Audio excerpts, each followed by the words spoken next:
That night, I made a decision that would change everything. 6 months later, my son Michael was begging me to reconsider, but by then I'd already signed the papers giving my $3 million estate to the one person who'd never treated me like a burden. Now they're all scrambling to understand how the interfering old woman they dismissed became the architect of their financial future. Before we begin, make sure to like and subscribe, and tell me in the comments. Have you ever had family treat you like you were invisible just because of your age? Share your story below. I'm Eleanor Whitmore, and at 70 years old, I thought I'd earned the right to speak my mind at family gatherings. But apparently, in today's world, age and experience are liabilities rather than assets. Let me tell you how. I learned that lesson the hard way, and how it led to the most empowering decision of my entire life.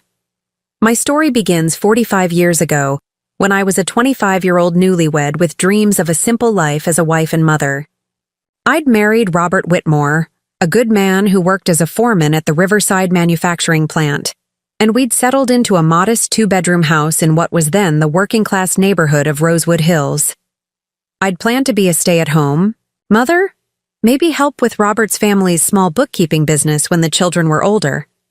Life, as it often does, had different plans. When I was 35, Robert was killed in an industrial accident at the plant. A crane malfunction during a routine equipment move crushed him instantly, leaving me with 3 children, Michael, 12, Sarah, 9, and David, 6, and absolutely no idea how I was going to survive financially. The plant's insurance settlement was modest, enough to cover Robert's funeral and pay off our mortgage, but not nearly enough to support a family of 4 indefinitely. I had a high school diploma, some basic bookkeeping experience from helping Robert's father with his small appliance repair shop, and 3 grieving children who needed stability more than they needed anything else in the world. The widow's pension was barely enough to cover groceries, and I quickly realized that if we were going to make it, I'd need to figure out how to earn a real living.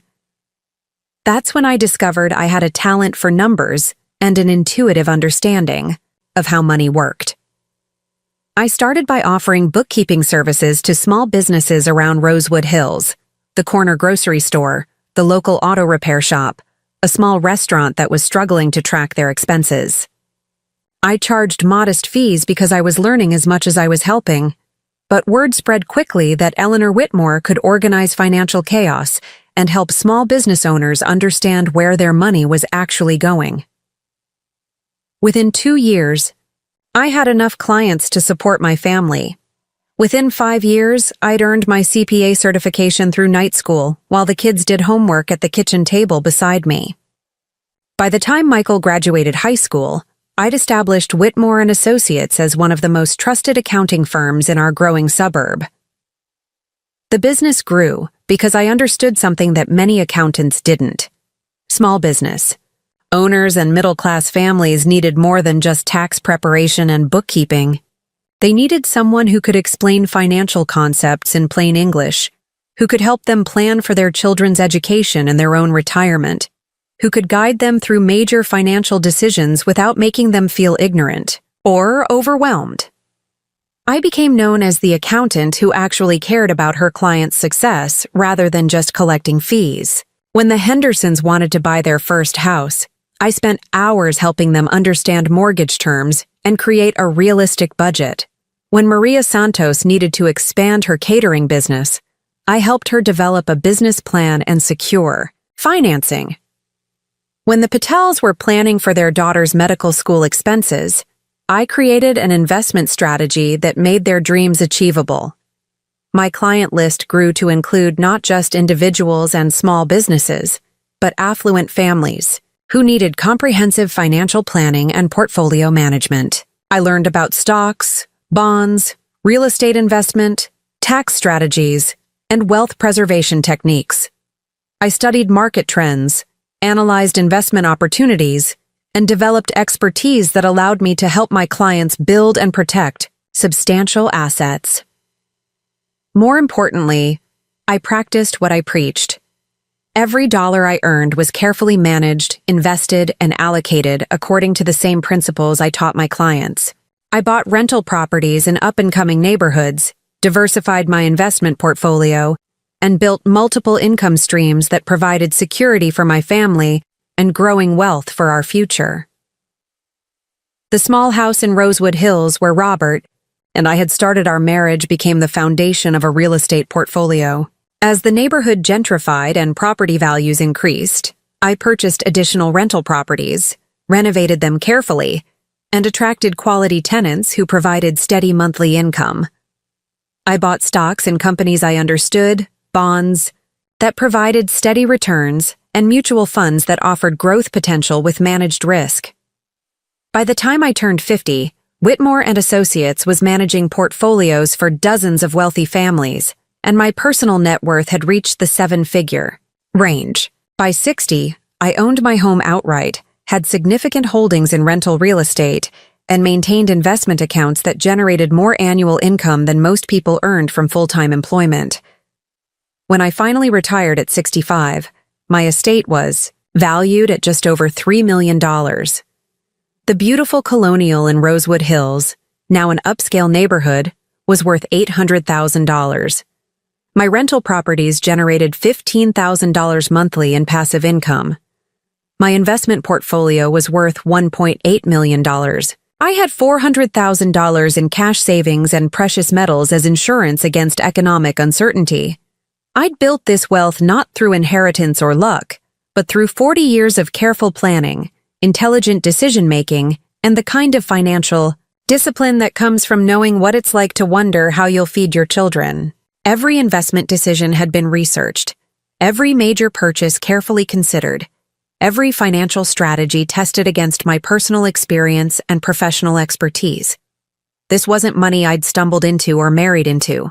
This was wealth I'd created through knowledge, hard work, and strategic thinking.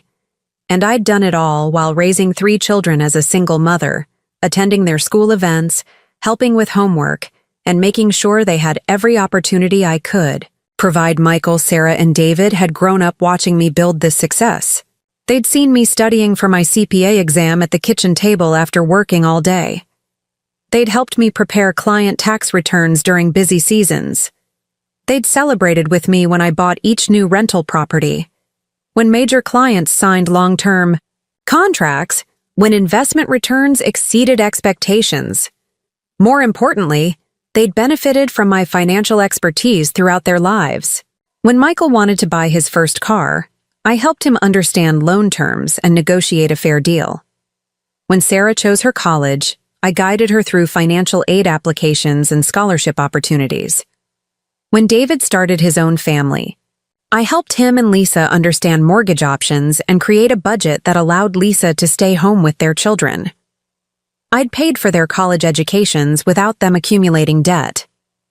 I'd provided down payment assistance when they bought their first homes. I'd been the reliable financial safety net that allowed them to take career risks, pursue their goals, and build their own versions of success without the constant money worries that had defined my early motherhood. But somewhere along the way, my children had stopped seeing my financial advice as valuable guidance from someone who'd overcome significant challenges to build substantial wealth. Instead, they'd begun viewing my input as interference from an old woman who didn't understand how things work nowadays. Michael, now 45, had settled into a comfortable but unremarkable career as a middle manager at a tech company. His salary was decent, around $85,000 annually, but not spectacular. He'd bought a house in a good suburban neighborhood, drove reliable cars, and maintained the kind of lifestyle that looked successful from the outside, but left little room for significant savings or financial security. His wife Jennifer had started as a real estate agent with big dreams and expensive tastes. She sold maybe 6 houses a year, earning commission income that varied wildly and averaged around $35,000 annually. But Jennifer lived as if she earned 6 figures, constantly upgrading their home decor, planning elaborate vacations they couldn't really afford, and pressuring Michael to invest in their lifestyle in ways that made my accountant's heart cringe. Their children Ashley and Brandon were typical teenagers from affluent suburbs. Expensive clothes, latest technology, assumption that college and cars and spring break trips were guaranteed rights rather than earned privileges. They were good kids fundamentally, but they'd grown up with a sense of entitlement that worried me, and financial expectations that their parents' actual income couldn't sustainably support.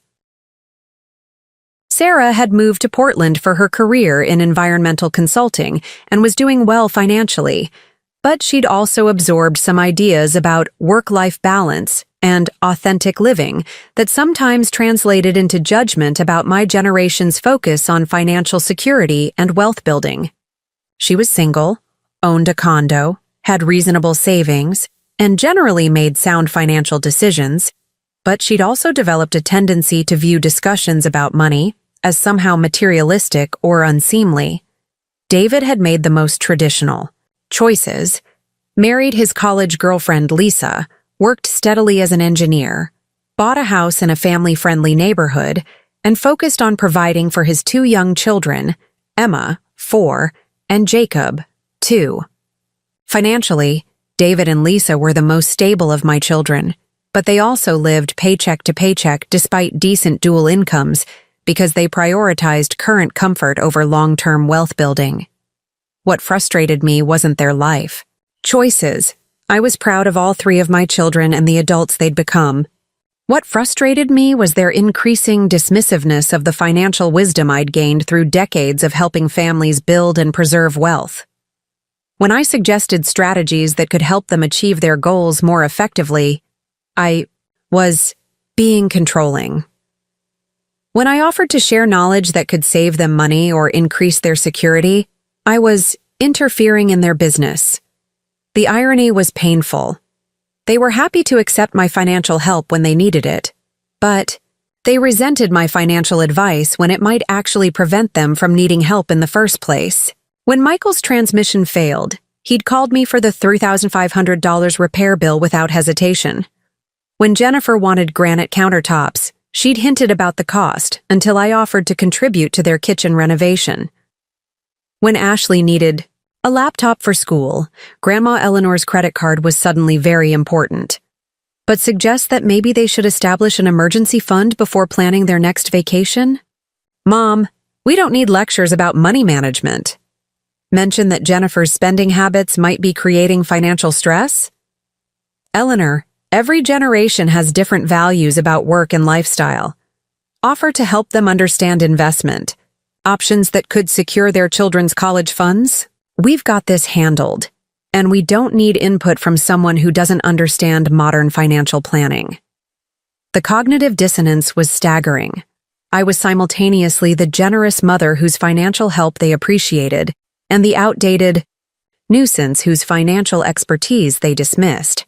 I was old-fashioned when I suggested budgeting strategies, but very useful when they needed money for unexpected expenses. My business success was admirable in the abstract, but my specific knowledge about wealth building was somehow irrelevant to their modern lives. This dynamic had been building for years, but it came to a head 6 months ago at what should have been a joyful celebration of my 70th birthday.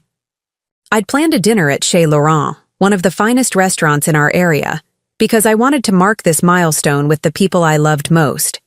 At 70, I felt grateful for my health, proud of what I'd accomplished, and excited about the legacy I'd built for my family's future.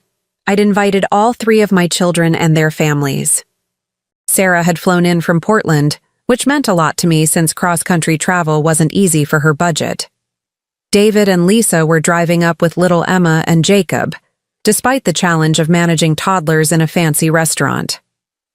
Michael's family lived locally, so I'd assumed they'd be the easiest to coordinate with.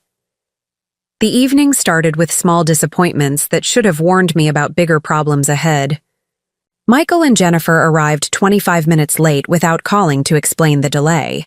When they finally appeared, Jennifer immediately complained that the restaurant was too formal and wondered why we couldn't have just had a casual family dinner at home. Ashley and Brandon had brought their phones despite my explicit request for a device-free family celebration. And they spent the first 30 minutes texting and checking social media instead of participating in conversation. I tried to keep things light and pleasant, asking about work and school and family activities. Sarah shared stories about her latest environmental consulting project. David talked about Emma's progress in preschool and Jacob's latest toddler adventures. I thought we were having the kind of multi-generational conversation that makes family gatherings special. That's when Ashley mentioned that she'd been accepted to 3 different colleges but was having trouble deciding which one to attend. Northwestern, UC Berkeley, and Georgetown had all offered her admission, and she was weighing the pros and cons of each option. As her grandmother, who'd spent 4 decades helping families navigate major financial decisions, I was naturally interested in her thought process. "That's wonderful, Ashley," I said with genuine enthusiasm. "All 3 are excellent schools. Have you and your parents had a chance to compare the financial aid packages and understand what the total costs would be for each option?" I thought this was a perfectly reasonable question. College expenses were often a family's largest financial commitment after housing, and the debt burden could affect a young person's career choices for decades. As someone who'd helped dozens of families plan for education expenses, I knew that understanding the complete financial picture was crucial for making an informed decision. But Ashley just shrugged and said, "I guess my parents are handling all that stuff. I'm more focused on the academic programs and campus culture." Michael's face immediately darkened, and Jennifer shot him a look that clearly communicated her irritation. I recognized the expression. It was the same look she got whenever I said anything that could be interpreted as questioning their parenting or financial management. "Mom," Michael said in the carefully controlled tone he used when he was trying not to argue in public, "we've got Ashley's college situation completely handled. The financial details are between us and her, and we don't need input from anyone else about how to manage our family's education planning." I was taken aback by the defensive response to what I'd intended as a supportive question. "I wasn't trying to interfere, Michael. I was just asking because I remember how overwhelming all the financial aid paperwork can be. If you'd like any help understanding the different offers or planning for the costs, I'm happy to share what I've learned from helping other families go through this process." "That's exactly what we're talking about," Jennifer interrupted, her voice carrying the sharp edge it always had when she was building up to say something hurtful. "You automatically assume that we need your help, that we can't handle our own family's decisions without guidance from someone who doesn't understand how college admissions work in 2024. The implications stung. As if my decades of experience helping families with financial planning was irrelevant because I was old. As if the fact that I'd successfully navigated college planning for 3 children and dozens of clients somehow didn't apply to current situations. As if being 70 meant I couldn't possibly understand modern financial concepts, despite the fact that I'd been adapting to economic changes for my entire career. "I'm not assuming you need help," I said, trying to keep my voice calm and reasonable. "I'm offering to share knowledge if it would be useful. College costs have increased dramatically since you were students, and the financial aid system has become much more complex. I've helped several families recently who were surprised by hidden costs and debt implications they hadn't fully understood. See, that's the problem right there," Michael said, his voice getting louder despite the upscale restaurant setting. "You think that because you ran an accounting business in the 1980s and 1990s, you're automatically qualified to give advice about everything. College planning is more sophisticated now than when you were dealing with these issues. An accounting business in the 1980s and 1990s, as if Whitmore and Associates had been some small-town bookkeeping service instead of a respected CPA firm that had managed complex portfolios for wealthy families. As if I'd stopped learning and adapting when I turned 60, as if my professional expertise had an expiration date that coincided with my retirement. Michael, I've been a licensed CPA for over 30 years, and I managed investment portfolios until I retired 5 years ago, I said, my voice still calm but with an edge of irritation creeping in. I'm not talking about college admission strategies. I'm talking about financial planning. which is my area of professional expertise. But if you prefer to handle everything independently, that's certainly your choice. That's when Michael said the words that changed everything between us forever. Mom, you need to understand something. You're 70 years old. You're from a completely different generation, and you don't understand how things work in the modern world. We appreciate everything you've done for our family over the years, but you need to accept that we're adults who can make our own decisions about our own lives. You're old. You need to stay out of our lives and let us handle our own affairs without constant interference from someone who doesn't understand current realities. The restaurant seemed to go completely silent around our table, though I'm sure the other diners continued their conversations. Sarah looked absolutely shocked and opened her mouth to argue, but Michael held up his hand to stop her before she could speak. I'm not trying to be cruel, he continued, his voice taking on the patronizing tone adults use with difficult children. I'm being honest about a problem that's been building for years. Mom has always had control issues, and it's gotten worse as she's gotten older. She can't accept that we're capable adults who don't need her input on every decision we make. We can't live our lives constantly accommodating her need to be involved in matters that don't concern her. Jennifer nodded approvingly, clearly pleased that Michael was finally standing up to his controlling mother. It's hard to have these conversations, but Michael's absolutely right. Eleanor, you raised your children and lived your life. You made your choices and built your success. Now it's our turn to raise our children and live our lives. We need to do that without constant input and judgment from someone who doesn't understand how families operate in 2024. I looked around the table at the faces of my family, the people I'd sacrificed for, worried about, and loved unconditionally for decades. Sarah was furious and clearly wanted to defend me, but she was outnumbered and visiting from 3,000 miles away.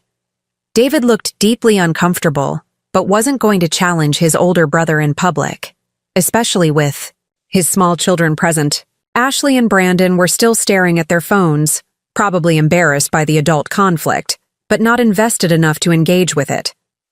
Lisa, David's wife, was focused on keeping Emma and Jacob quiet and entertained, clearly wanting to stay out of family drama that didn't directly involve her.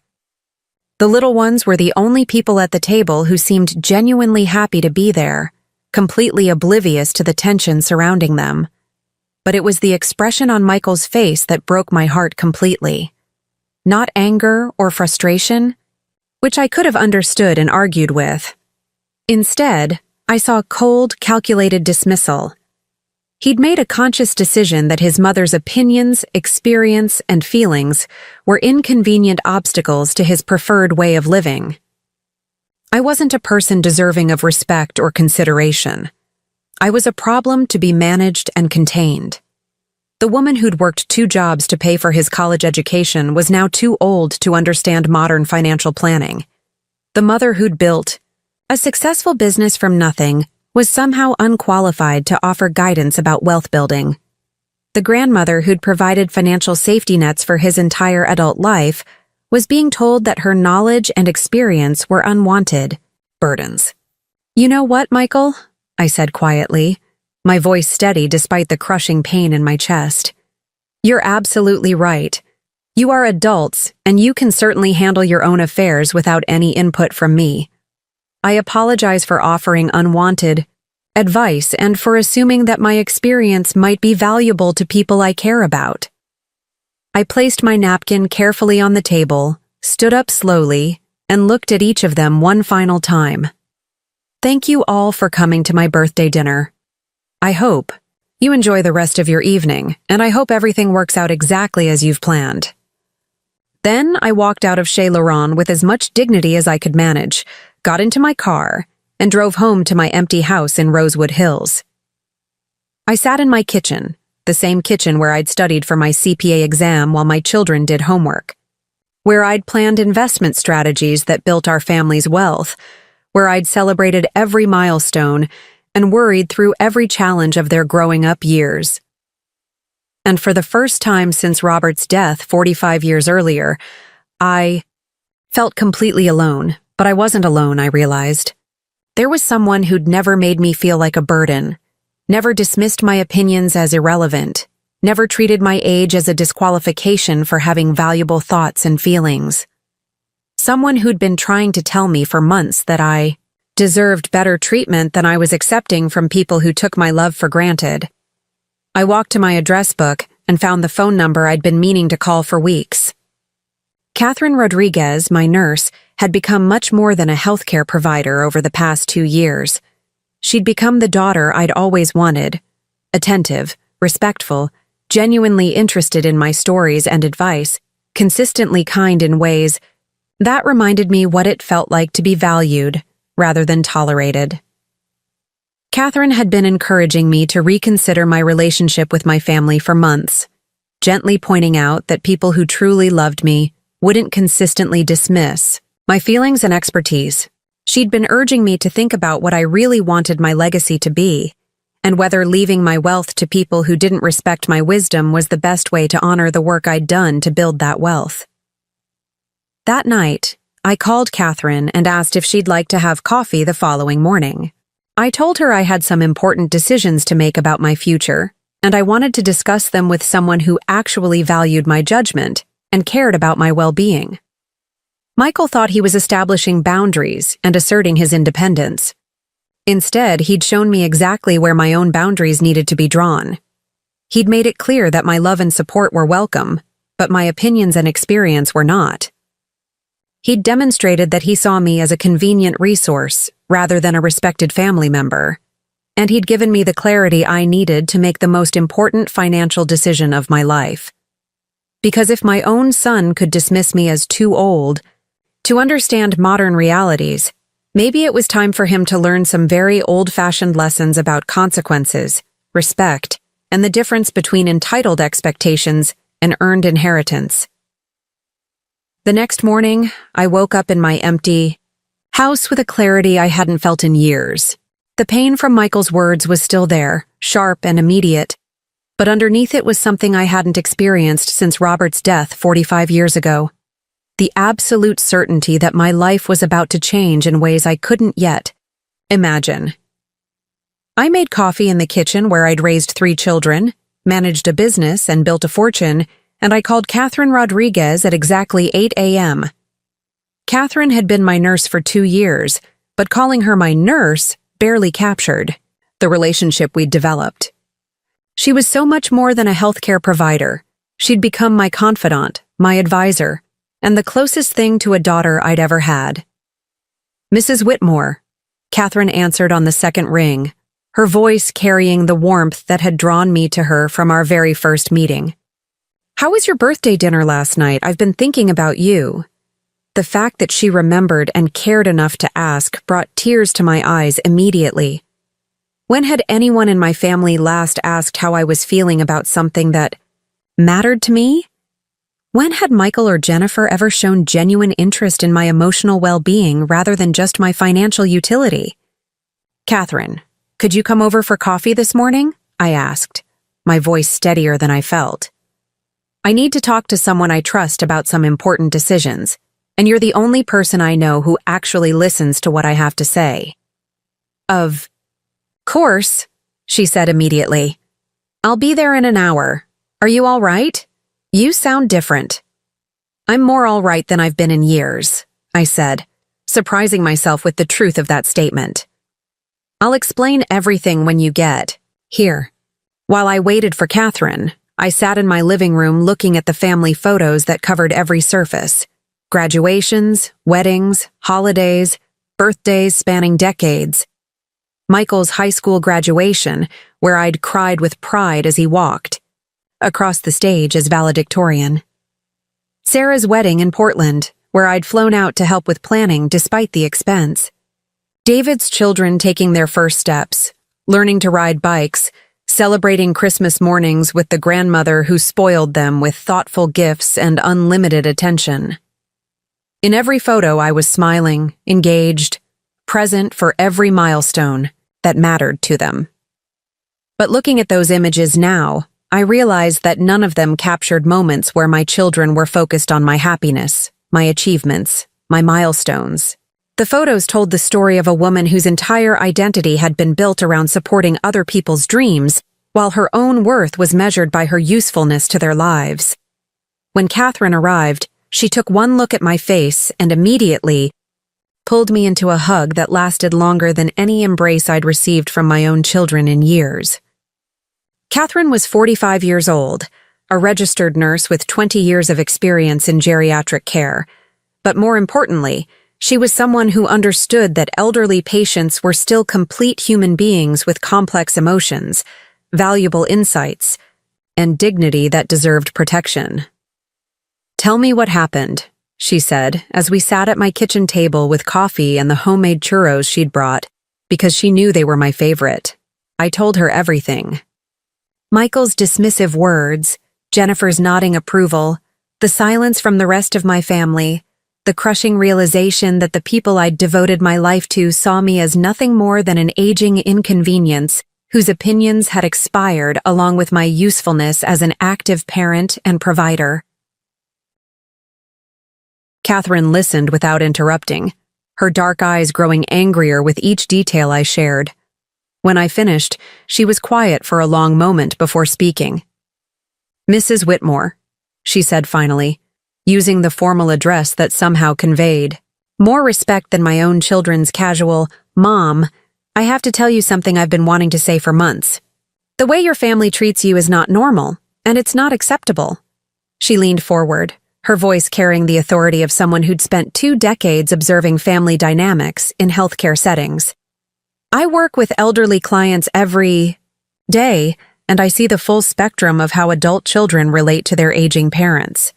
Some families are genuinely loving and respectful. Some are neglectful or absent. But your situation is different, and it's been bothering me for a long time." Catherine paused to sip her coffee, organizing her thoughts in the careful way that made her such an effective healthcare professional. "Your son doesn't treat you like someone who's old and needs accommodation. He treats you like someone whose opinions and feelings don't matter because you're old. There's a huge difference. A loving adult child might worry about their parents' physical limitations or cognitive changes, but they don't dismiss their parents' lifetime of knowledge and experience as irrelevant. They don't make their parent feel like a burden for having thoughts and feelings about family decisions." The validation of what I'd been sensing but couldn't quite articulate hit me like a physical relief. I've been wondering if I really was being too controlling, if maybe I didn't understand how much things had changed. "No," Catherine said firmly. "Mrs. Whitmore, I've watched you make decisions about your health care, your finances, your daily life for 2 years. You're sharp as a tack. You're well-informed about current events. You understand modern technology better than most people your age. Your mind is absolutely fine, and your experience is valuable. The problem isn't that you're out of touch. The problem is that your family has decided your age disqualifies you from having opinions they need to consider." She stood up and began pacing around my kitchen, her professional composure giving way to personal indignation on my behalf. "Do you know what I see when I look at your relationship with your children? I see a successful, intelligent woman who built a business, raised 3 kids alone, accumulated significant wealth through smart planning, and continues to offer valuable guidance based on decades of real-world experience. And I see adult children who've decided that accepting your financial help doesn't obligate them to show you basic respect or consideration." Catherine turned to face me directly. "They want your money, but they don't want your wisdom. They want your support, but they don't want your input. They want the benefits of having a wealthy, generous mother, but they don't want to treat you like a person whose thoughts and feelings matter." The accuracy of her assessment was both painful and liberating. "So what do I do?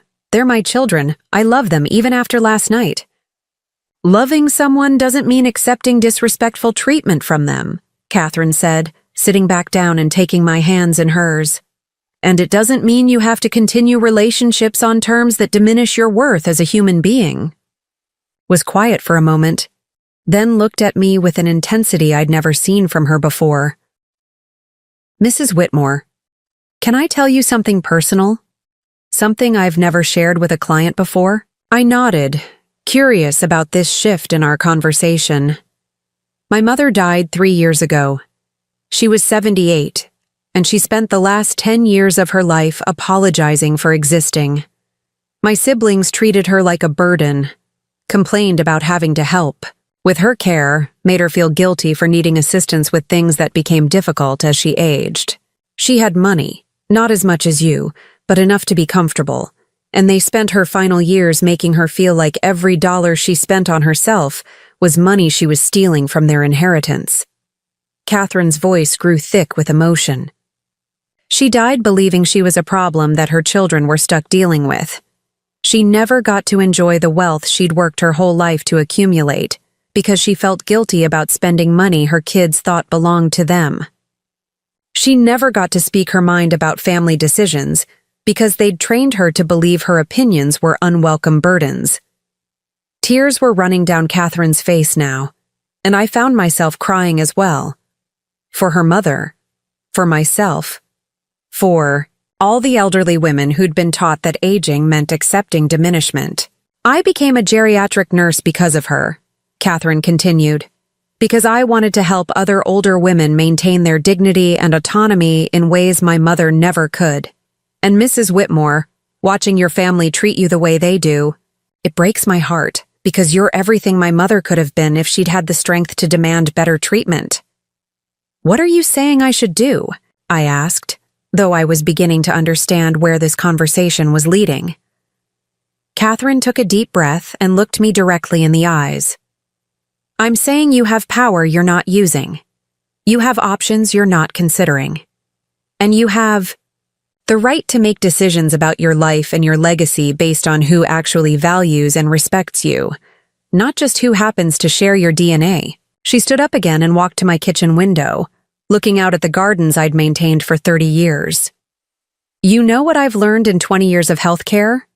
The people who age with dignity and happiness are the ones who refuse to accept disrespectful treatment just because it comes from family members. They're the ones who build relationships with people who see their value, who appreciate their wisdom, who treat them like complete human beings instead of aging inconveniences.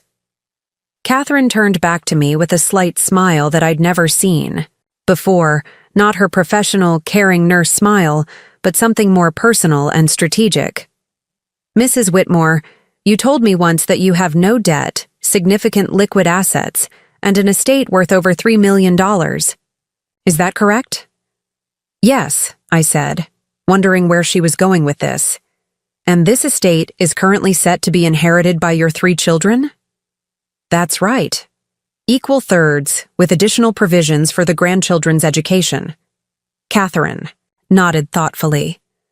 And Michael made it very clear last night that he doesn't want your input or guidance about his family's decisions. He wants you to stay out of their lives and let them handle their affairs independently. He did. Then maybe it's time to take him at his word, Catherine said quietly. Maybe it's time to let him handle his affairs completely independently, including the financial consequences of his choices. The implication hit me like lightning. Catherine, are you suggesting... I'm suggesting that you have the right to leave your estate to people who actually value you, she said calmly. People who treat you with respect and kindness. People who appreciate your wisdom instead of dismissing it. People who see you as a complete human being instead of an aging ATM they're obligated to tolerate. She sat back down and took my hands again. Mrs. Whitmore, you worked for 40 years to build wealth that will outlive you. Why should that wealth go to people who've made it clear they don't respect the woman who created it? Why should Michael benefit financially from dismissing you as too old to understand modern realities? Why should Jennifer profit from treating you like an interfering burden? The questions were ones I'd never allowed myself to consider, but they felt revolutionary in their simplicity. But they're my children. And you'll always love them, Catherine said gently. But love doesn't require financial reward for disrespectful behavior. Love doesn't mean you have to ignore how they actually treat you. Love doesn't obligate you to pretend that hurtful actions don't have consequences. Catherine paused, then continued with the kind of careful professionalism that told me she'd thought about this conversation many times before having it. Mrs. Whitmore, what if I told you there was another option? What if instead of leaving your estate to people who dismiss your value, you could leave it to someone who genuinely appreciates everything you've accomplished? Someone who listens to your stories, values your advice, and treats you with the respect you've earned? What are you saying? I'm saying that over the past 2 years, you've become more than a client to me. You've become the mother figure I lost 3 years ago. You've given me guidance about my own financial planning, encouraged me to pursue additional certifications in my field, supported me through a difficult breakup, and treated me with more consistent kindness than I've received from anyone else in my adult life. Catherine's voice grew stronger and more confident. You've told me repeatedly that I'm like the daughter you never had. Well, Mrs. Whitmore, you're like the mother I wish I'd been able to protect and honor while she was alive. The mother I should have encouraged to value herself as much as she valued everyone else. I stared at her, beginning to understand the magnitude of what she was suggesting. Are you proposing that I change my will? I'm proposing that you consider all your options, Catherine said carefully, including the option of leaving your estate to someone who has consistently demonstrated love, respect, and appreciation for who you are as a person. Someone who would honor your legacy by using your wealth in ways that reflect your values and your wisdom. The idea was so radical, so completely outside anything I'd ever considered, that I couldn't process it immediately. Leave my $3 million estate to Catherine instead of my children? Disinherit Michael, Sarah, and David because of one terrible conversation? But it wasn't one conversation, I realized. It was years of dismissive treatment, years of being valued for my financial contributions while my opinions and feelings were systematically devalued. It was a pattern of behavior that had culminated in Michael's cruel words, but hadn't started there. Catherine, I said slowly, if I were to consider something like this, what would that mean for you? It would mean I could do things your children will never think to do, she said without hesitation. It would mean I could establish a scholarship, fund in your name for single mothers pursuing business degrees. It would mean I could donate to organizations that support elderly women's dignity and autonomy. It would mean I could invest your wealth in ways that create positive change in the world, the way you did when you were actively managing your business. Catherine's eyes lit up with genuine enthusiasm as she continued. Mrs. Whitmore, imagine if your legacy wasn't just money passed down to people who took your generosity for granted. Imagine if your legacy was a foundation that helped other women achieve the kind of success you built, or programs that ensured elderly people were treated with respect instead of being dismissed as burdens. The vision she was painting was compelling, in ways I hadn't anticipated. My wealth could become a force for positive change instead of just an inheritance that would allow my children to live more comfortably, while continuing to dismiss the woman who'd made their comfort possible. But what about Michael and Sarah and David? I asked. What about the grandchildren? What about them? Catherine asked gently. Michael made it very clear that he doesn't want your involvement in his life. He's 45 years old with a decent job and no debt because you paid for his education. Sarah is successful in her career and financially stable. David is doing well and has never depended on your money for his daily expenses. None of them are struggling or in need of financial rescue. She was right. My children were all functional, adults who'd benefited enormously from my support throughout their lives but weren't dependent on inheritance for their survival or success. As for the grandchildren, Catherine continued, Ashley is intelligent and capable.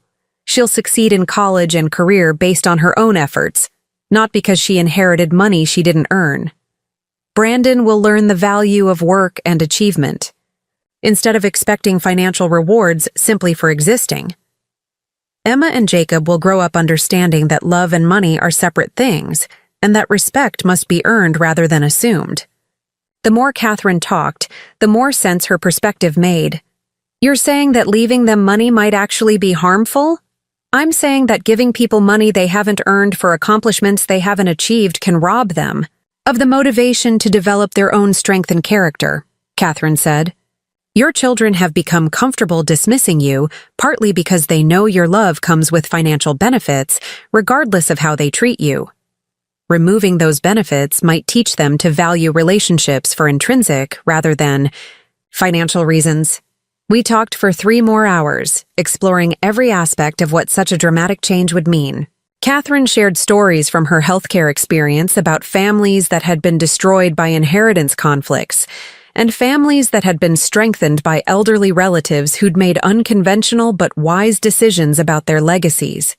She told me about clients who'd left their estates to charities, caregivers, or friends who'd shown genuine love and respect during their final years. She described the peace these clients had felt, knowing their wealth would be used by people who shared their values, rather than people who felt entitled to financial rewards simply because of genetic relationships. Mrs. Whitmore, Catherine said, as our conversation began to wind down, you don't have to make any decisions today, but I want you to consider one question. If you could design your legacy to reflect the values and principles that guided your life, what would that look like? The question stayed with me after Catherine left. I spent the rest of the day walking through my house, looking at the material evidence of 40 years of careful planning and wise decision-making. The house itself, elegant and comfortable, but not ostentatious. The artwork I'd collected from local artists whose careers I'd wanted to support. The library filled with books about business, investing, and personal development that had guided my professional growth. Everything in my home reflected thoughtful choices made by someone who understood the difference between wealth and materialism, someone who valued substance over status, someone who'd used money as a tool for creating security and opportunity rather than simply accumulating possessions. Did I want that wealth to go to people who'd never shared those values? People who saw money as something to spend rather than something to invest? People who valued lifestyle and appearances over financial security and long-term planning? That evening, I called my attorney, James Harrison, who'd been handling my legal affairs for 15 years. James was in his early 60s, a respected estate planning lawyer who'd helped me structure my investments and update my will multiple times as my circumstances changed. "Eleanor," James said when his secretary put me through. "How nice to hear from you. How was your birthday celebration?" "Educational," I said dryly. "James, I need to schedule an appointment to discuss some significant changes to my estate planning. Can you see me this week?" "Of course. Is everything all right? Has your health situation changed?" "My health is fine," I said. "But my perspective on how I want my legacy structured has evolved considerably. I need to explore some options I've never considered before." "I see," James said, his tone becoming more formal and professional. "This sounds like something we should discuss in detail. Can you come in Thursday morning at 10? "Perfect. And James? I'll be bringing someone with me, Catherine Rodriguez, my nurse. She's become family to me in ways that my actual family apparently isn't interested in being." There was a pause on James's end, the kind of silence that suggested he was beginning to understand the nature of my call. Estate planning attorneys had seen every variety of family drama, and they knew the signs when clients were reconsidering fundamental assumptions about inheritance. "I'll look forward to meeting Ms. Rodriguez," James said carefully. "And Eleanor? Whatever you're considering, we'll make sure it's structured properly and that all your options are fully explored before you make any final decisions." "Thank you. James, I have a feeling this is going to be a very interesting conversation." After hanging up, I sat in my kitchen one more time, looking at the phone where I'd received so many calls from my children over the years. Calls asking for financial help, calls requesting my presence at family events, calls updating me on grandchildren's activities and achievements. But when had any of them last called simply to ask how I was doing, or to share something they thought I'd find interesting, or to seek my advice about something important? The answer was painful in its clarity. Never. My children called me when they needed something from me, but they never called simply because they valued my companionship or perspective. Catherine, on the other hand, called me regularly just to chat. She asked about my garden, my reading, my thoughts on current events. She sought my advice about her career decisions, her relationship choices, her financial planning. She treated me like someone whose opinions mattered and whose wisdom had value. Michael had told me I was too old to understand modern realities. Maybe it was time to show him that this old woman understood the most important reality of all. Respect is not a given. Love is not unconditional. And inheritance is not a right.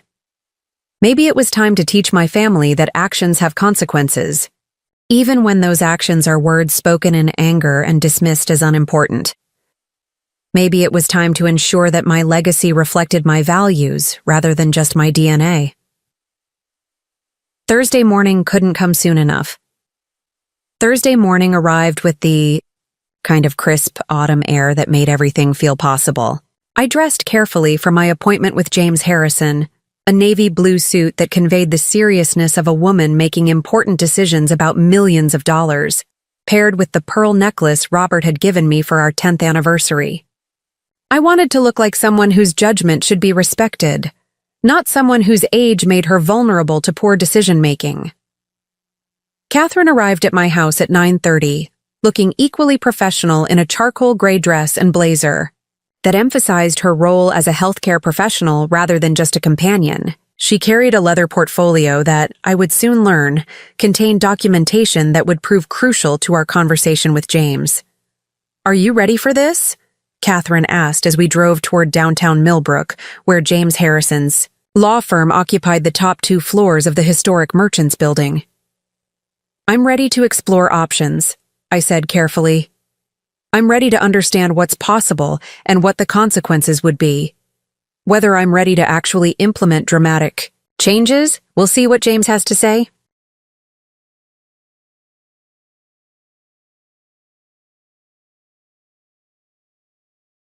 Harrison, Blackwood, and Associates had been handling my legal affairs since I'd first needed sophisticated estate planning 15 years earlier.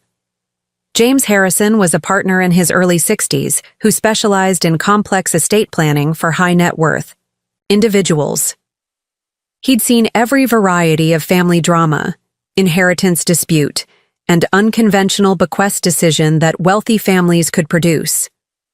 The law firm's offices reflected the kind of understated elegance that successful attorneys cultivated. Mahogany paneling, Persian rugs, law books that were actually read rather than just displayed for effect. James's personal office overlooked the town square where I'd first opened Whitmore and Associates 40 years earlier, a coincidence that felt symbolically appropriate for the conversation we were about to have. "Eleanor," James said as his secretary showed us into his office, "it's wonderful to see you again. And you must be Catherine Rodriguez. Eleanor mentioned that you've become an important part of her life." Catherine shook James's hand with the confidence of someone accustomed to professional interactions. "Thank you for including me in this meeting, Mr. Harrison. Mrs. Whitmore has become very important to me as well, and I want to make sure her interests are fully protected in whatever decisions she makes." James gestured for us to sit in the comfortable chairs arranged around a small conference table near his office windows. He'd already pulled my file, and I could see the current version of my will, a 23-page document that reflected years of careful planning and multiple revisions as my estate had grown and my family's circumstances had changed. "Eleanor, before we begin, I want to make sure I understand the nature of this appointment," James said, settling into his chair with the careful attention of someone preparing for a complex legal discussion. "You mentioned wanting to explore significant changes to your estate planning. Can you help me understand what's prompted this reconsideration?"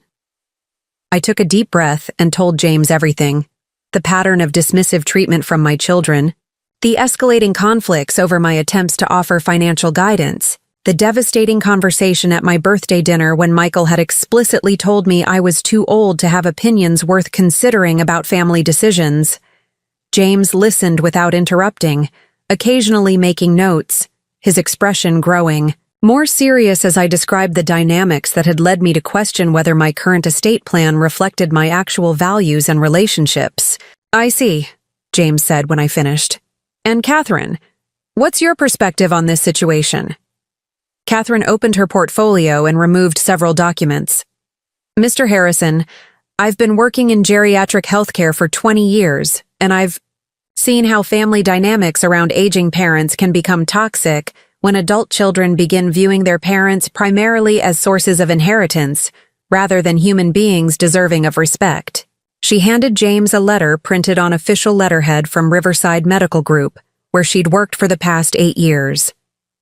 "This is a character reference from my supervisor, Dr. Margaret Chen, attesting to my professional reputation and ethical standards. I want you to understand that my relationship with Mrs. Whitmore isn't some scheme to manipulate a vulnerable elderly client. It's a genuine friendship that's developed because we share similar values and perspectives." James read the letter carefully, his eyebrows rising slightly, as he absorbed Dr. Chen's glowing assessment of Catherine's professional competence and personal integrity. "Dr. Chen speaks very highly of your clinical skills and your advocacy for elderly patients' rights and dignity. Mrs. Whitmore isn't just a client to me," Catherine continued.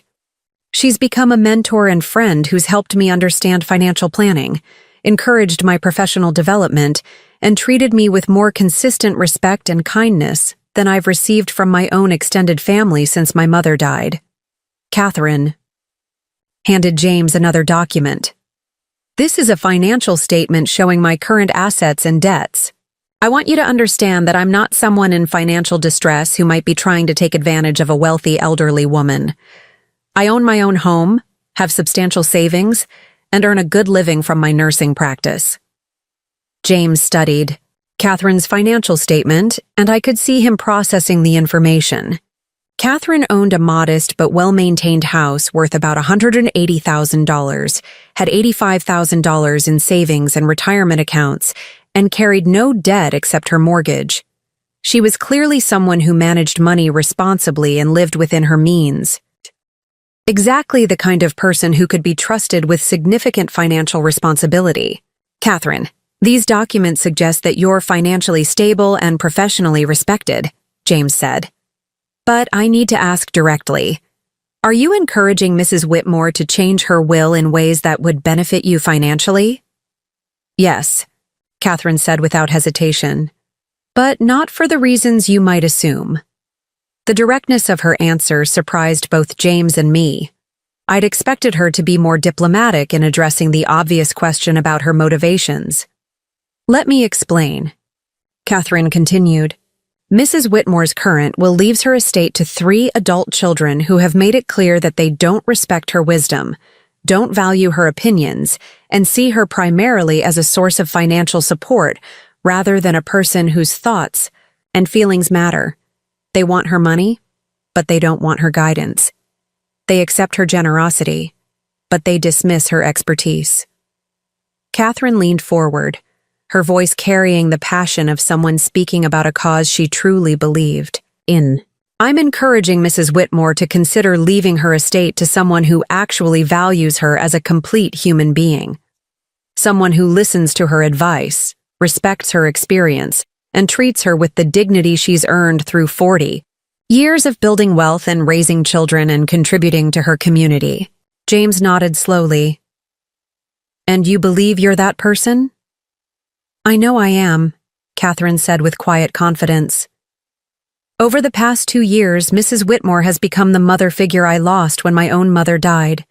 She's given me guidance about financial planning, encouraged me to pursue additional certifications in my field, supported me through personal challenges, and consistently treated me with kindness and respect." Catherine pulled out another document, a detailed plan she'd apparently been working on for some time. "If Mrs. Whitmore chooses to leave her estate to me, I wouldn't simply inherit the money and live comfortably. I would use her wealth to create a lasting legacy that reflects her values and honors the work she did to build that wealth." She handed the plan to James, who began reading with obvious interest. I propose establishing the Eleanor Whitmore Foundation for women's financial empowerment, which would provide scholarships for single mothers pursuing business degrees, fund financial literacy programs for elderly women, and support organizations that advocate for seniors' rights and dignity. The detail and thoughtfulness of Catherine's plan took my breath away. She'd obviously been thinking about this possibility for weeks or months, developing a vision for how my wealth could create positive change in the world rather than simply making my already comfortable children more comfortable. Additionally, Catherine continued, I would maintain the family's rental properties as income-generating assets, but I would use the proceeds to fund ongoing charitable work rather than personal lifestyle enhancement. Mrs. Whitmore built her wealth through careful investment and community contribution. I would honor that legacy by ensuring her money continues to serve those same principles.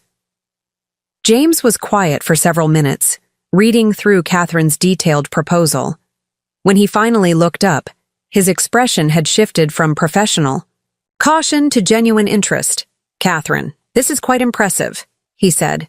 You've clearly put considerable thought into how you would handle the responsibilities that would come with inheriting a substantial estate.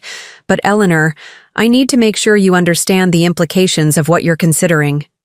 James turned to face me directly. If you change your will to leave your estate to Catherine instead of your children, there will be consequences beyond just the financial redistribution. Your children will likely be shocked, hurt, and angry. They may challenge the will in court, claiming you were manipulated or that you lacked the mental capacity to make such a decision. Could they succeed in overturning my will? I asked. Unlikely, given your obvious mental competence and the detailed documentation we would create about your decision-making process, James said. But they could create expensive legal battles. That would consume time, money, and emotional energy. They could also cut off contact with you entirely, meaning you might not see your grandchildren again. The possibility of losing access to Ashley, Brandon, Emma, and Jacob was painful to consider. Despite my conflicts with their parents, I loved my grandchildren and had hoped to remain part of their lives as they grew up. On the other hand, James continued, you have the absolute legal right to leave your estate to anyone you choose, for any reasons you consider valid. If you believe your children don't appreciate your generosity and don't treat you with appropriate respect, those are legitimate grounds for reconsidering how you want your wealth distributed after your death. James leaned back in his chair, assuming the thoughtful posture of someone preparing to offer comprehensive legal advice. Let me outline your options as I see them. He pulled out a legal pad and began sketching a basic diagram. Option 1. You leave your current will unchanged. Your children inherit equal shares of your estate. They use the money as they see fit. And you hope that receiving substantial inheritances somehow teaches them to value the woman who made those inheritances. Possible. What do you think the likelihood of that outcome would be? I asked. James's expression suggested he'd seen this scenario play out many times before. In my experience, people who take someone's generosity for granted while that person is alive tend to take inherited wealth for granted as well. Inheritance rarely changes fundamental character traits or relationship dynamics. He made another note on his pad. Option 2. You modify your current will to include conditions that require your children to demonstrate specific behaviors or meet certain criteria before receiving their inheritances. For example, you could require them to complete financial literacy courses, volunteer with organizations that serve elderly populations, or write detailed letters explaining what they learned from your example and how they plan to honor your legacy. The idea of conditional inheritance was intriguing. Could that actually work? It's legally possible, James said, but enforcement can be complicated, and it often creates resentment rather than genuine appreciation. People who comply with inheritance conditions to receive money rarely develop authentic gratitude or understanding through that process. James made a third note. Option 3. You restructure your estate to leave modest amounts to your children, enough to show that you still care about them, but not enough to make them wealthy. and you leave the majority of your estate to Catherine and the foundation she's proposed. What would constitute modest amounts? I asked. That's entirely up to you, James said. Some clients in similar situations leave children amounts equal to what they've already provided over the years. So if you've given Michael $50,000 in financial help throughout his adult life, you might leave him $50,000 in your will as well. Others leave token amounts like $5,000 or $10,000 with letters explaining that the children have already benefited substantially from their parents' wealth during the parents' lifetime. Catherine had been listening to this legal discussion without comment, but now she spoke up. Mrs. Whitmore, there's another consideration that Mr. Harrison hasn't mentioned yet. How do you want to handle this decision in terms of timing? Do you want to keep your estate plan changes secret until after your death? Or do you want your family to know about the changes while you're still alive? James nodded approvingly. That's an excellent question, Catherine. Eleanor, some clients prefer to keep will changes confidential so they can observe their family's natural behavior without the influence of changed inheritance expectations. Others prefer to inform their children about the changes, so the children have an opportunity to modify their behavior and potentially earn their way back into a more substantial inheritance. The strategic implications of timing were complex. If I told Michael about the will changes, he might suddenly become more respectful and attentive. But would that represent genuine character growth or just manipulative behavior motivated by financial self-interest? If I kept the changes secret, I'd know that any improved treatment was authentic, but I'd also miss the opportunity to see whether my children were capable of learning and growth when faced with real consequences for their actions. What do you recommend? I asked James. Based on what you've told me about your family dynamics, I'd suggest a hybrid approach, James said. We create the new will immediately, with the bulk of your estate going to Catherine and the foundation, and modest amounts going to your children. We document your decision-making process thoroughly to prevent successful legal challenges. Then, we give your family a limited opportunity to demonstrate changed behavior. James began sketching out a timeline on his legal pad. You could inform them about the will changes in 3 months, giving them notice that their inheritances have been dramatically reduced because of their treatment of you, but offering them the possibility of earning restoration to your original will if they demonstrate sustained, genuine respect and appreciation over a significant period, say, 2 years. The idea of giving my children a chance to earn their inheritances through improved behavior appealed to me. It would test whether they were capable of treating me better when they understood that their financial future depended on it, and it would give me the satisfaction of seeing them work to rebuild relationships they'd damaged through neglect and dismissiveness. What would happen if I died during that 2-year testing period? I asked. We would structure the will so that your estate disposition would depend on their behavior up to the point of your death, James explained.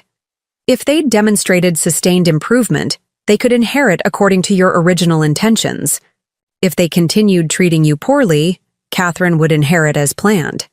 It gives them motivation to change while protecting your right to reward or withhold inheritances based on how they actually treat you. Catherine was taking notes on everything, James said, but she looked up with a slight smile. I like this approach because it puts the power back in Mrs. Whitmore's hands. Instead of her having to accept poor treatment because family is family, her children would have to earn their inheritances by demonstrating that they actually value her as a person. James spent the next hour walking us through the specific legal mechanisms that would be required to implement this strategy. We discussed trust structures, foundation establishment, documentation requirements, and challenge prevention measures. The legal complexity was substantial, but James assured us that everything we were considering was well within normal estate planning parameters. Eleanor, I want to emphasize one important point, James said as our meeting began to wind down. What you're considering isn't unusual or inappropriate. I've helped many clients restructure their estates when family relationships deteriorated, or when they decided their values weren't reflected in their original inheritance plans.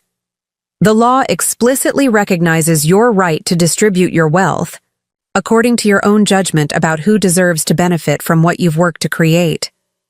He pulled out a thick folder and handed it to me. These are examples of similar estate restructurings I've handled over the years, obviously with identifying information removed to protect client confidentiality. I want you to see that you're not the first person to face these issues, and you won't be the last. As I flipped through the folder, I saw will modifications, trust structures, and foundation establishments that reflected a wide range of family conflicts and value-based decisions. Wealthy parents who disinherited children for drug addiction, gambling problems, or abusive behavior. Successful business owners who'd left their companies to employees rather than family members who'd shown no interest in the work. Elderly. Clients who'd chosen to benefit caregivers, friends, or charitable organizations, rather than relatives who'd provided financial expectations, but not emotional support. The common thread in all these cases, James explained, is that the clients reached a point where they decided their legacy should reflect their values and relationships, rather than just their biological connections. They wanted their wealth to go to people who would honor what that wealth represented, and who had demonstrated genuine care for the person who created it. As we prepared to leave James's office, he handed us both detailed packets of information about next steps. If you decide to proceed with this estate restructuring, we'll need about 6 weeks to complete all the documentation. The foundation establishment will require additional paperwork with the state, and will want to create very detailed records of your decision-making process to prevent any successful challenges. James walked us to the elevator, his manner more personal than it had been at the beginning of our meeting.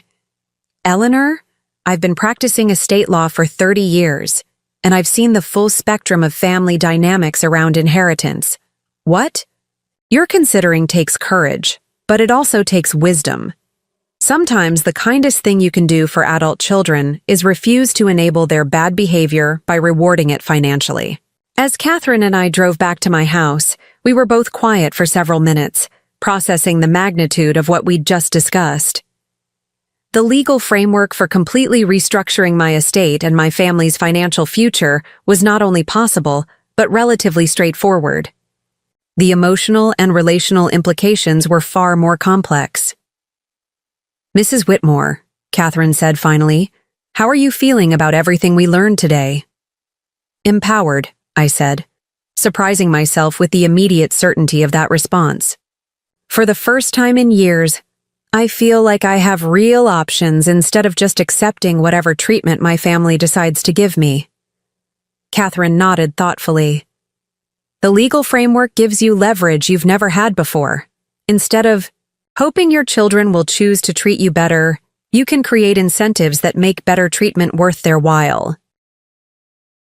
Are you comfortable with the idea that you might not inherit anything if my children manage to improve their behavior over the next 2 years? I asked. Catherine's answer came without hesitation. Mrs. Whitmore, what I want most is for you to be treated with the respect and love you deserve. If your children figure out how to provide that because they're motivated by inheritance concerns, I'll consider that a victory. The money would be nice, but what really matters to me is seeing you valued appropriately by the people who should love you most. Her response reinforced my growing conviction that Catherine genuinely cared about my well-being rather than just my wealth. Someone focused primarily on financial gain would have been less enthusiastic about giving my children opportunities to earn their inheritances back. That evening, I sat in my study with James's information packets spread across the desk where I'd made countless financial decisions over the past 30 years. The parallels between this choice and the investment decisions that had built my wealth were striking. In both cases, I was evaluating potential returns based on demonstrated performance, allocating resources to maximize positive outcomes, and refusing to let emotions override strategic judgment. When I'd invested in real estate, I'd chosen properties in neighborhoods where I could see evidence of growth potential and responsible development. When I'd selected stocks, I'd researched companies with strong management, ethical practices, and sustainable business models. When I'd chosen clients for my accounting firm, I'd worked with people who valued expertise, paid their bills promptly, and treated my staff with respect. My estate planning should follow the same principles. Instead of leaving money to people, based solely on genetic relationships, I should consider who had demonstrated the values, character, and appreciation that would make them good stewards of what I'd worked to create. Michael had made it clear that he didn't value my judgment, or want my input about important decisions. Jennifer had dismissed my professional expertise as outdated and irrelevant. Ashley and Brandon had been raised to see me as a source of gifts and financial support, rather than wisdom and guidance. Catherine, on the other hand, sought my advice about major decisions, respected my experience, appreciated my knowledge, and treated me with consistent kindness and consideration.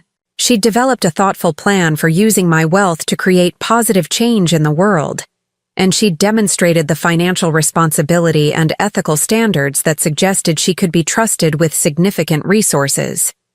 The choice, when viewed through the lens of strategic investment rather than family obligation, was remarkably clear. I called James Harrison's office and left a message asking him to begin drafting the new estate plan we'd discussed. Then I called Catherine and asked if she'd like to have dinner the following evening to discuss the foundation planning in more detail. For the first time since my birthday dinner disaster, I felt like I was moving forward rather than just enduring whatever treatment my family decided to provide. I felt like the successful businesswoman who'd built a fortune through smart choices and strategic thinking, rather than the dismissed grandmother who was expected to be grateful for whatever scraps of attention her children threw her way.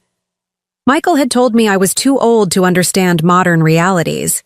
Maybe it was time to show him that this old woman understood the most important reality of all.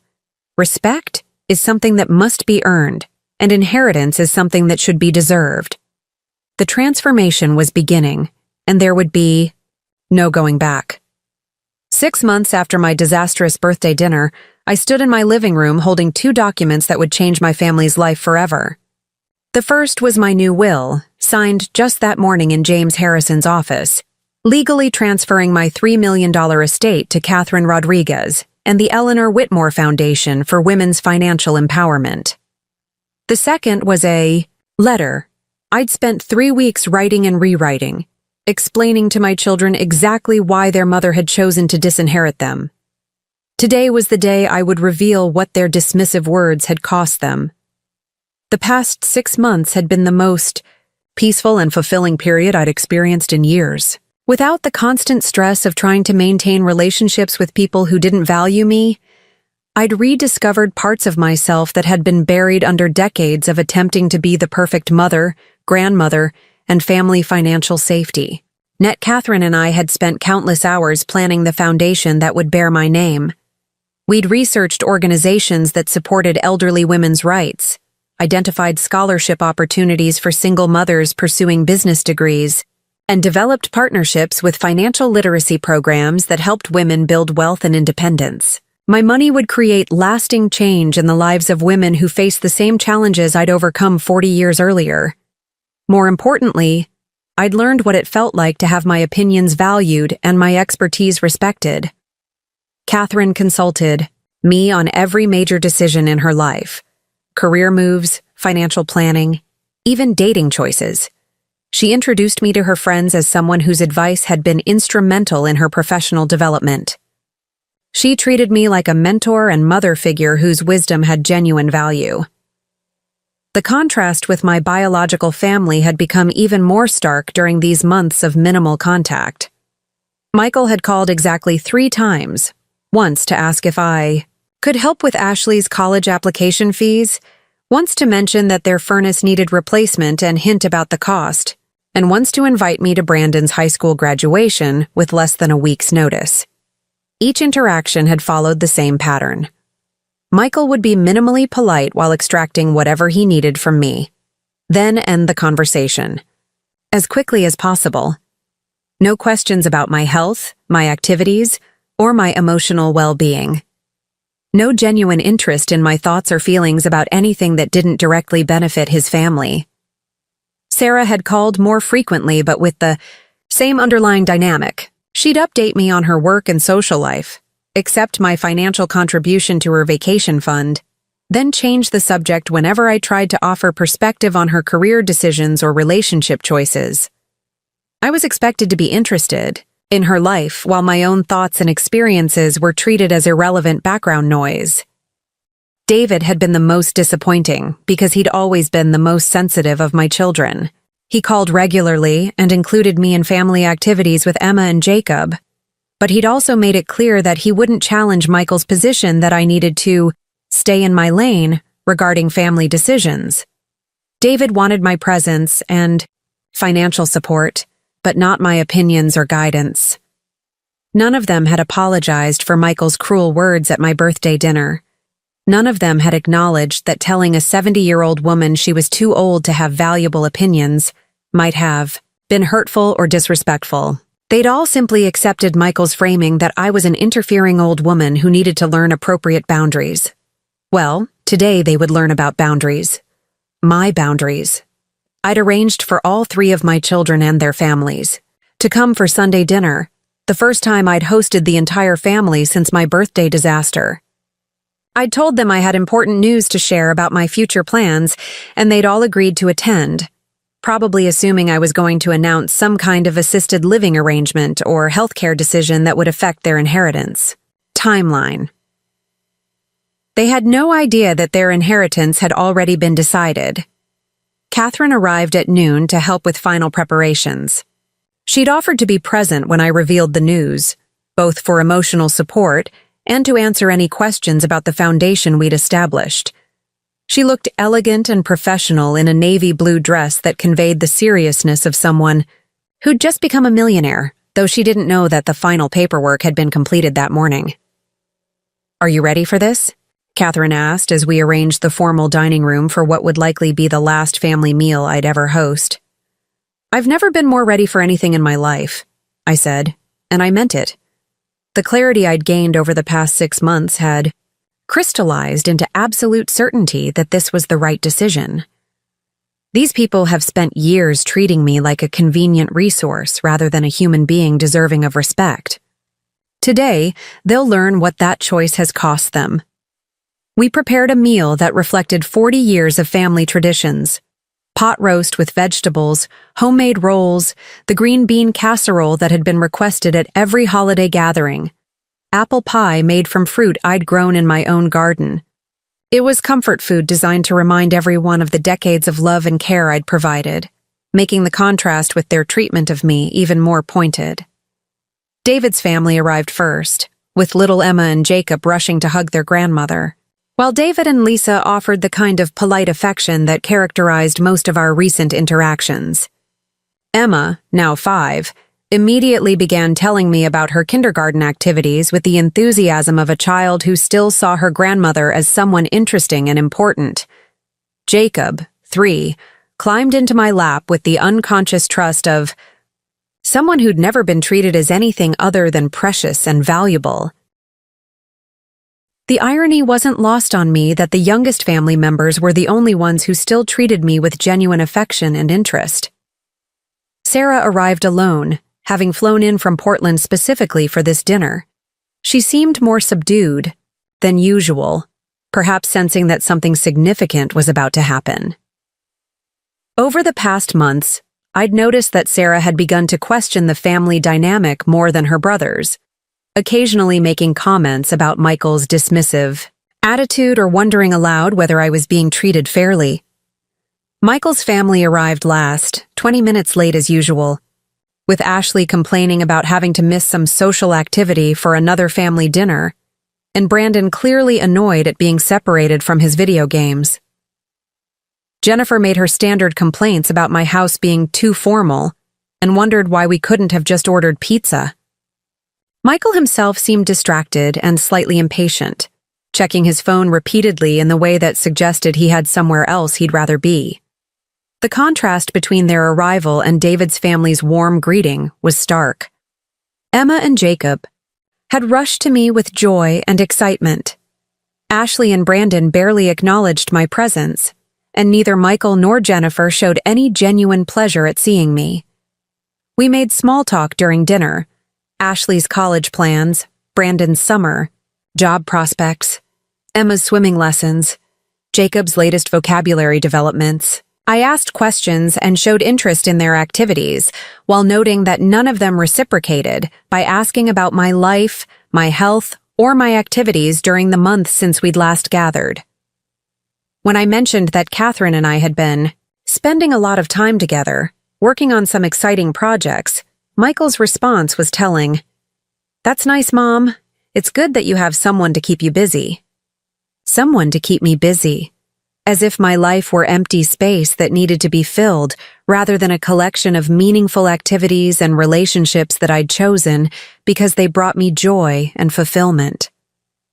After we'd finished dinner and cleared the table, I asked everyone to join me in the living room for the important announcement I'd promised to share.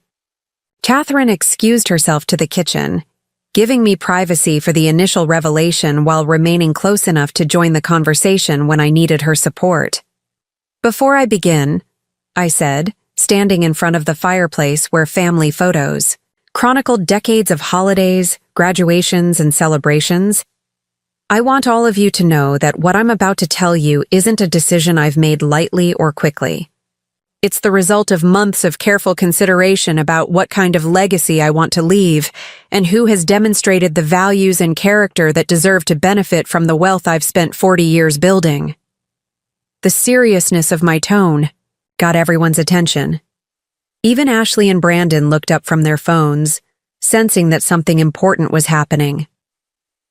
6 months ago, at my 70th birthday dinner, Michael told me that I was too old to have valuable opinions about modern life.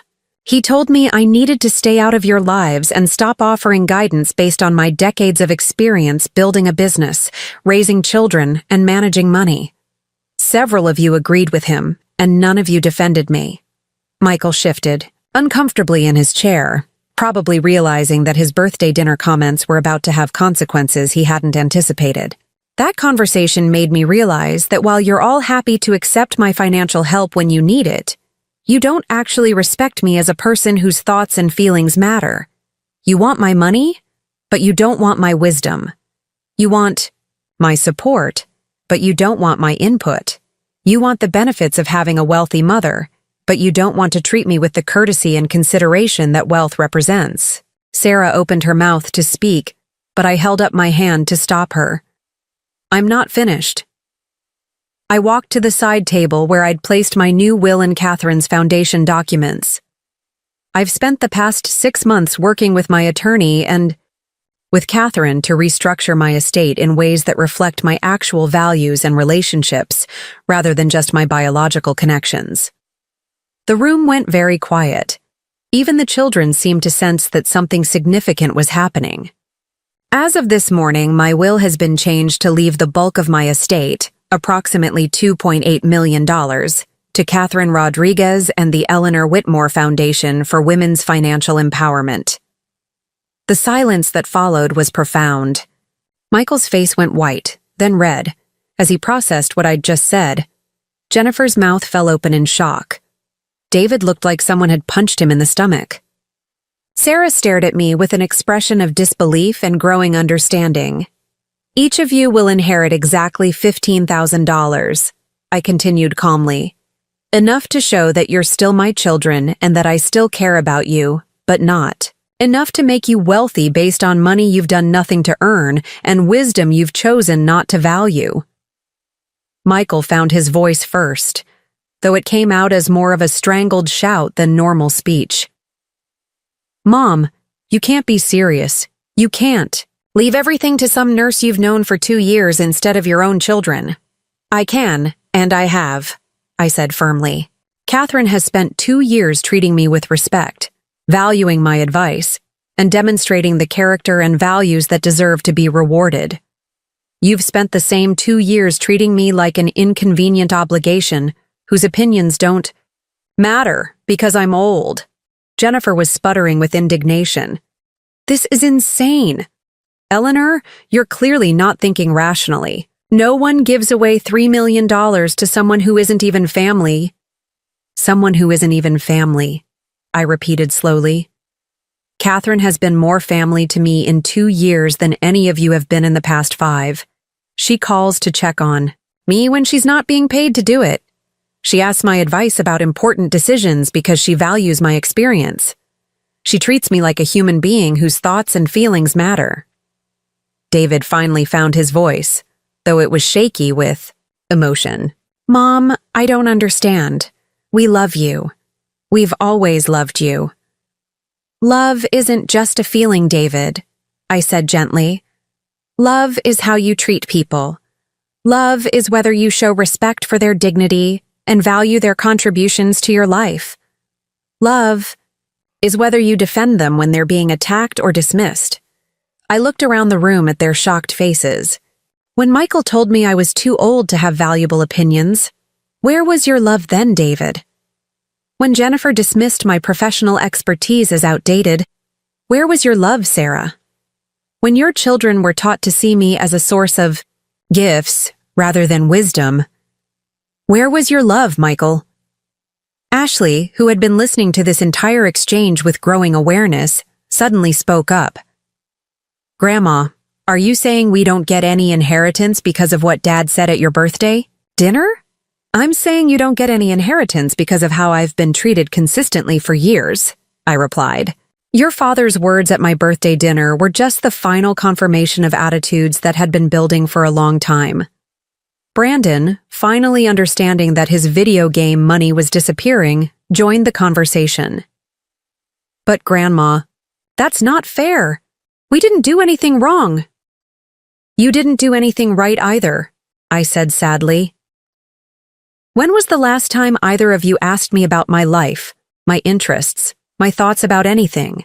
When was the last time you treated me like a person you were genuinely interested in, rather than just an old lady you had to tolerate at family gatherings? The truth of that observation hung in the air. Neither Ashley nor Brandon could answer, because they'd never treated me as anything other than a source of birthday money and Christmas gifts. Michael was recovering from his initial shock and moving into anger. Mom, this is ridiculous. You can't punish your entire family because you didn't like one conversation. We'll contest this, Will. We'll prove you were manipulated by this nurse who's obviously taking advantage of you. Catherine, I called toward the kitchen. Would you please join us? Catherine entered the living room with the composed confidence of someone who'd anticipated this moment and prepared for it thoroughly. She carried a folder containing documentation that would address every challenge my family might attempt to raise. Michael, Jennifer, this is Catherine Rodriguez, I said formally. Catherine, these are my son Michael and his wife Jennifer, the people who've decided I'm too old to understand modern realities. Catherine extended her hand to Michael, who ignored it completely. Jennifer crossed her arms and glared as if Catherine were some kind of con artist who'd hypnotized me into giving away their inheritance. Before you accuse Catherine of manipulating me, I continued, you should know that she's a licensed registered nurse with 20 years of experience, owns her own home, has substantial savings, and earns a good living. She didn't need my money. She earned my respect and gratitude by treating me like a human being whose wisdom and experience have value. Catherine opened her folder and removed several documents. I also want you to know that your mother's decision was made with full legal consultation. James Harrison, her estate attorney, has documented her mental competence and decision-making capacity extensively. Any legal challenge you attempt will fail, and it will cost you far more in attorney fees than the $15,000 you're actually inheriting. Sarah, who had been quiet throughout this exchange, finally spoke. Mom, I need to ask you something directly. Do you really believe we don't love you? Do you really think we only see you as a source of money? The pain in Sarah's voice was genuine, and I felt a moment of regret for the daughter who'd always been the most emotionally aware of my children. Sarah, I believe you love the idea of me, I said gently. You love having a mother who's successful and generous and available when you need support. But do you love the actual person I am? Do you value my thoughts and opinions and experience? Or do you just tolerate those aspects of me because they come with financial benefits? Sarah was quiet for a long moment, and I could see her processing, not just my question but her own behavior over the past few years. I think, she said slowly, I've taken you for granted in ways I didn't realize. I think we all have. Taking someone for granted isn't the same as dismissing them as too old. To have valuable opinions, I said. But you're right that you've all taken me for granted. You've assumed my love and support would always be available regardless of how you treated me. Michael was pacing now, his anger building as he processed the magnitude of what he'd lost. This is unbelievable. Mom, we're talking about $3 million. You can't give away our inheritance to some stranger because your feelings were hurt. Your inheritance? I repeated. Michael, you didn't earn this money. You didn't make the investments, build the business, or create the wealth. This is my money, earned through my work and my decisions. You have no more right to inherit it than any other stranger on the street. But we're your children, Jennifer shouted. Family doesn't abandon family over hurt feelings. You're absolutely right, I said calmly. Family doesn't abandon family, but you abandoned me emotionally years ago. You turned me into nothing more than a convenient bank account with opinions you were obligated to tolerate. You stopped seeing me as a complete human being deserving of respect and consideration. Catherine had been listening to this exchange, without comment, but now she spoke directly to my family. I want all of you to understand something. Your mother didn't make this decision out of spite or hurt feelings. She made it because I've demonstrated the values and character that deserve to benefit from what she's worked to create.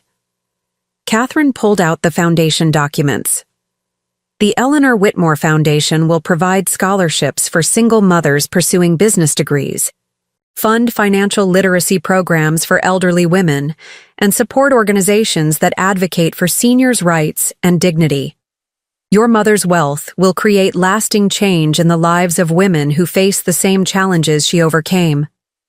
Instead of going to people who took her generosity for granted, Catherine continued, her money will help women who understand the value of hard work, education, and financial independence. Instead of rewarding people who dismissed her wisdom, her legacy will honor the principles that guided her success. Michael turned on Catherine with pure fury. You manipulative bitch! You've brainwashed my mother into giving you our family's money. Michael, I snapped, my voice carrying the authority of someone who'd spent decades managing difficult people and situations. Do not speak to Catherine that way in my house. She has shown me more respect and kindness in 2 years than you've shown me in the past 5. Catherine remained calm despite Michael's verbal attack. Michael, I understand you're upset about losing money you expected to inherit, but maybe this is an opportunity to ask yourself why your mother felt more valued by a nurse she hired than by the children she raised. The room fell silent again as the truth of Catherine's statement sank in. Why had I felt more appreciated?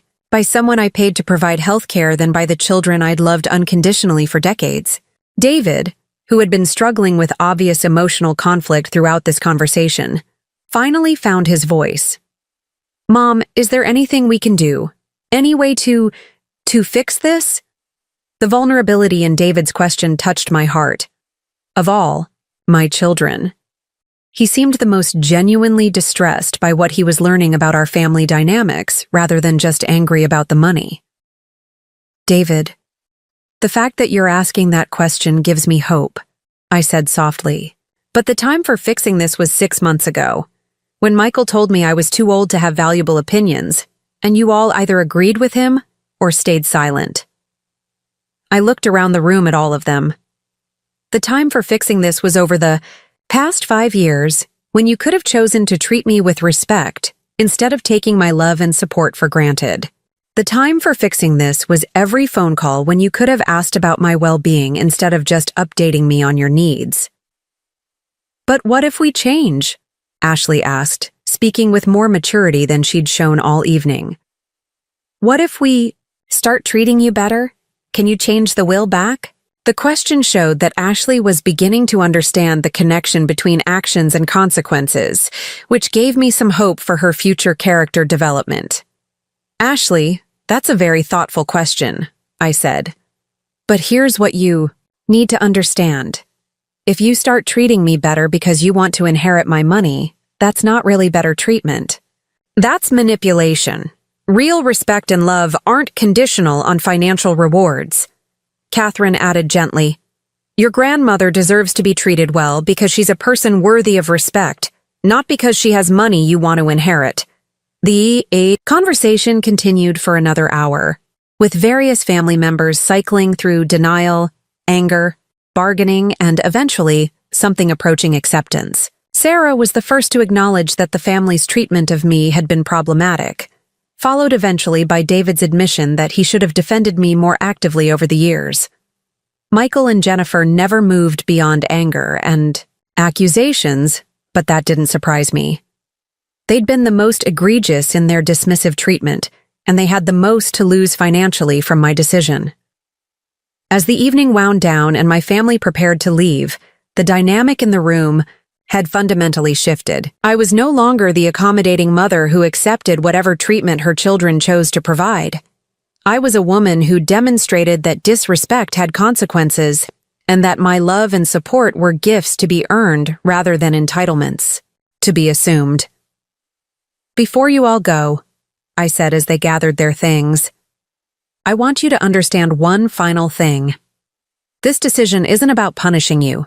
It's about honoring the person I've worked my entire life to become. I built this wealth through principles of hard work, respect for others, and using money as a tool for positive change. I want my legacy to reflect those same principles. Catherine stood beside me as my family filed out of my house, most of them still too shocked to process fully what had happened. Emma and Jacob, too young to understand the adult conflict, hugged me goodbye with their usual enthusiasm. Ashley and Brandon were subdued but managed polite farewells. David hugged me longer than usual, whispering that he loved me and wanted to find a way to rebuild our relationship on better terms. Michael and Jennifer left without saying goodbye. After everyone had gone, Catherine and I sat in my living room, both emotionally exhausted from the confrontation, but also feeling a sense of completion and closure. How do you feel? Catherine asked. Free, I said immediately. For the first time in years, I feel completely free to be myself, without worrying about whether my thoughts and opinions will be acceptable to people who should have valued them unconditionally. Catherine smiled. And now what happens? Now, we build something beautiful with the foundation, I said. We help women who face the same challenges I overcame 40 years ago. We create opportunities for people who understand the value of hard work and education. We make sure my money continues to make a positive difference in the world. I looked around my living room, seeing it now as the home of a woman who'd taken control of her own destiny rather than accepting whatever treatment others chose to provide. And Catherine? Thank you for helping me remember that respect isn't optional, that dignity isn't negotiable, and that love without consideration isn't really love at all. 6 months later, Michael called me for the first time since that Sunday dinner. He'd heard through Sarah that I'd been hospitalized briefly for a minor procedure, and he wanted to check on my recovery. His tone was different, more respectful, more genuinely concerned about my well-being than my usefulness to his family. Mom, he said near the end of our conversation, I've been thinking a lot about what you said that night, about how we treated you, about what real love and respect look like. I think you were right about some things. What things? I asked, curious about his perspective. I think we took you for granted, he said quietly. I think we got so comfortable with your love and support that we forgot you were a person who deserved our consideration and respect in return. The admission was more than I'd expected from Michael, and it gave me hope that he might be capable of genuine growth. Michael, I appreciate you saying that, I said. It means a lot to know that you've been reflecting on our family dynamics. Mom, Is there any chance? I mean, would you consider... He trailed off, unable to finish the question about inheritance restoration. Michael, if you want to rebuild our relationship, I'm open to that, I said gently. But it has to be because you value having me in your life, not because you want access to my money. The will isn't changing, but our relationship could improve if you're genuinely committed to treating me with respect. He was quiet for a moment. I think I'd like to try. Not for the money. I mean, obviously I wish that was different, but I think I'd like to try to be a better son. Then let's start with something simple, I said. Why don't you come over for dinner next Sunday? Just you, no agenda other than spending time together and talking about things that matter to both of us. I'd like that, Michael said, and for the first time in years, he sounded like the son I'd raised rather than the entitled adult who'd dismissed me as too old to matter. 3 years have passed since I restructured my estate and revealed that decision to my family. The Eleanor Whitmore Foundation has provided scholarships to 47 single mothers pursuing business degrees, funded financial literacy programs in 12 communities, and supported advocacy organizations that have successfully lobbied for stronger protections for elderly people's rights and dignity. My relationships with my children have evolved in different directions. Sarah moved back to the East Coast and visits regularly, having genuinely committed to rebuilding our relationship based on mutual respect rather than financial expectation. David never wavered in his love, and our relationship has deepened as he's made conscious efforts to value my wisdom and experience. Michael's journey has been more complex, but he's made genuine progress in learning to see me as a complete person, deserving of consideration rather than just a resource for his family's benefit. Our relationship will never be what it might have been if he'd learned these lessons earlier, but it's become something authentic and meaningful. Catherine and I have become true family, not through genetics, but through choice, respect, and shared values. She manages the foundation with intelligence and integrity, ensuring that my wealth continues to create positive change long after I'm gone. More importantly, she's given me the experience of being genuinely valued and appreciated for who I am, rather than what I can provide. The most unexpected outcome has been my grandchildren's evolving understanding of what happened and why. Ashley, now in college on an academic scholarship she earned through her own merit, has thanked me for teaching her that respect must be earned and that money shouldn't be expected simply because of family relationships. Brandon has become more thoughtful about how he treats elderly people, having learned that dismissing someone because of their age can have serious consequences. Emma and Jacob, still young, simply love their grandmother unconditionally. But they're growing up in a family that's learned to value wisdom and experience rather than taking them for granted. Sometimes people ask me if I regret my decision to disinherit my children in favor of Catherine and the foundation. The answer is simple. I've never regretted any decision that resulted in my being treated with dignity and respect rather than being taken for granted. Michael told me I was too old to understand modern realities. He was wrong. The most important reality, in any era, is that every person deserves to be valued for their wisdom, respected for their experience, and treated with kindness regardless of their age. My son thought he was putting me in my place when he dismissed me as irrelevant. Instead, he helped me find my place, not as someone begging for scraps of attention from people who saw me as a burden, but as someone whose legacy would reflect her values and whose final years would be spent with people who genuinely appreciated her worth. If you're watching this video because someone in your life has made you feel invisible, irrelevant, or too old to matter, I want you to remember something. You have more power than you think. You have the right to decide who benefits from your love, your support, and your resources. You have the right to demand respect from people who want access to what you've worked to create. Family is important, but family isn't a free pass to treat people badly. Love is precious, but love without respect isn't really love at all. And Sometimes the most loving thing you can do is show people that their actions have consequences, even when those people share your DNA. You're never too old to change your life. You're never too old to demand better treatment, and you're never too old to show people that underestimating you was the biggest mistake they ever made. What's your story? Have you ever had family treat you like you didn't matter because of your age? Have you ever had to choose between accepting disrespect and protecting your dignity? Share your experiences in the comments below, and remember, you have more power than you think. Like and subscribe for more stories about turning life's worst moments into powerful transformations. Because sometimes the people who hurt us the most end up teaching us exactly how strong we really are. And remember, respect isn't optional, dignity isn't negotiable, and you're never too old to rewrite your story. Up next, you've got 2 more standout stories right on your screen. If this one hit the mark, you won't want to pass these up. Just click and check them out. And don't forget to subscribe and turn on the notification bell so you don't miss any upload from us.